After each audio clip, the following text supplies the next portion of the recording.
Howdy folks, this is Fuerv, and this is a response to gotthatfunk's video asking about human interpersonal chemistry. Does anybody have any insight about this phenomenon that it can be so perplexing, so invigorating, and so irritating? I don't. However, I do have a story for you. A number of years ago, when I was in my early 20s, I was a member of a political action committee of some kind. It was a group of people, young people, who would get together to try to legitimize their extracurricular activities and interests. I won't go into details about it, but I can certainly say that it was a very interesting and unique time in my life, and it was certainly a lot of fun while it was fun, and a lot of drama while it was drama, and I suppose that typifies the experience of a young adult trying to make his way in the world, so I'll leave it at that. However, our meeting places were interesting. It could take place at a restaurant, at someone's house, at a nightclub, or at a party. The lights were often low, the music was often loud, and it was often a very physically charged environment in which we met up. So, this, of course, led the way toward there being a lot of potential for chemistry developing between people, and I was certainly no exception. There was a girl, a young lady whose name I will not repeat, but who was just very beautiful young lady. And I would see her from time to time, and I suppose I didn't really think too much of her at first.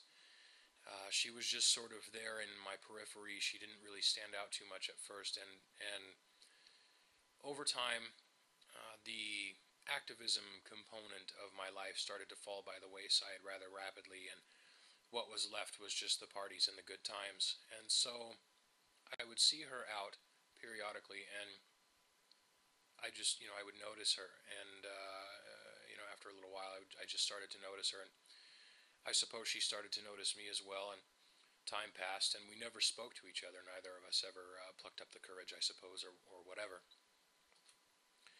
And so after some time, she spotted me in a grocery store, and she kind of ran me down, and Lucas, hey, I'm so and so, and so we introduced ourselves to each other, and this was a conversation that seems like it was a long time in coming, like it was a circumstance where we should already have been quite familiar with each other, but for whatever reason we just weren't, and so we were having this sort of dumb, out of time sort of conversation, just basically getting to know each other, and whatever words it was that we spoke, we were sort of, I think, feeling out the chemistry, seeing where that was going to take us.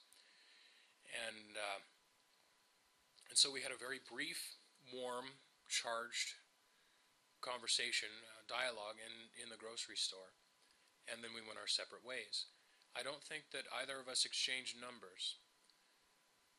When I got home, I walked into the bathroom, and I looked in the bathroom mirror, and there I saw the biggest booger you have ever seen in your entire life hanging right there out of my nose. Bam! Just this gigantic green glob just sitting there on my face. And I was absolutely mortified. Totally mortified. So, after that, I don't think we ever actually spoke again, she and I, but I would see her out at clubs, and I would never know that it was her at first, because again, it's a dark room, the music is loud, the lights are low, but I would look across the room and I would see a pair of feet and a pair of ankles and calves and so on, and it was a very difficult thing for me to do, to get my eyes to stop lingering over every curve of her body. But eventually my eyes would alight upon her face, and I would recognize her. I would see who it was, and oh my goodness, it's her. And all of a sudden it would just come rushing back to me, that feeling of mortification, and oh my God, and she would kind of give me this look like, like, oh, it's that guy, or what's wrong with that guy? And I mean, it's entirely possible that had it not been for my own embarrassment over really what is kind of a dumb little situation, that perhaps something more could have emerged out of that, but in this particular case, it did not. And frankly, I'm kind of thankful that it didn't. There's something to be said for the kind of chemistry that doesn't make you feel overwhelmed all the time, that doesn't make you look at yourself myopically and see every fault and every failing writ large. But it's certainly invigorating while it lasts, and I suppose that even if the bright burning feelings between two people aren't meant to last, it can certainly be something to remember and to talk about. And it can affect us, and it does point out to us our flaws and our failings, as well as those things about us that are truly great.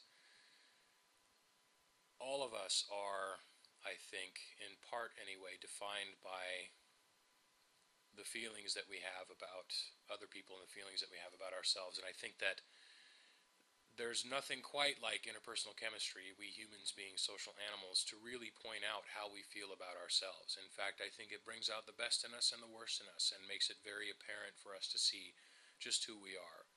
But never at the time, only upon reflection. And perhaps this is the problem. And if I ever find a solution, I'll be sure to let you know. In the meantime, I do sympathize. And take care. Good luck.